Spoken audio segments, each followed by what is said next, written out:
आणि आगामी विधानसभा निवडणुकीच्या निमित्तानं मुंबई आणि ठाण्यामध्ये उद्या रोख इनामांच्या दहीहंड्यांची रेलचेल पाहायला मिळणार आहे। आमदार प्रताप सरनाईक यांच्या संस्कृती युवा प्रतिष्ठानच्या वतीनं ठाण्यातल्या वर्तकनगर परिसरात सर्वाधिक थर लावणाऱ्या गोविंदा पथकांसाठी लाखोंची बक्षिसं घोषित करण्यात आली आहेत। त्या 10 थरांचा नवा विक्रम रचणाऱ्या गोविंदा पथकाला 25 लाखांचं, तर सर्वात पहिल्यांदा 9 थर लावणाऱ्या गोविंदा पथकाला 11 लाख रुपयांचं इनाम घोषित करण्यात आलंय। त्याशिवाय ठाण्यात मुख्यमंत्री एकनाथ शिंदे यांच्या टेंबी नाका येथील, माजी खासदार राजन विचारे यांच्या जांभळी नाका येथील, मनसेच्या नौपाडा येथील आणि संकल्प प्रतिष्ठानच्या रघुनाथ नगर येथील दहीहंड्यांचं ठाण्यात आकर्षण असेल।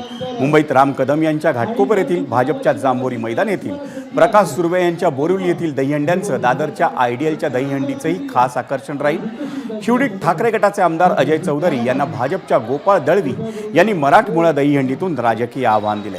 त्यामुळे एकीकडे दहीहंडी सण साजरा होईल, पण त्याच वेळेला राजकीय आव्हान आणि प्रतिआव्हानं देखील आपल्याला या दहीहंडीत पार्श्वभूमीला पाहायला मिळतील।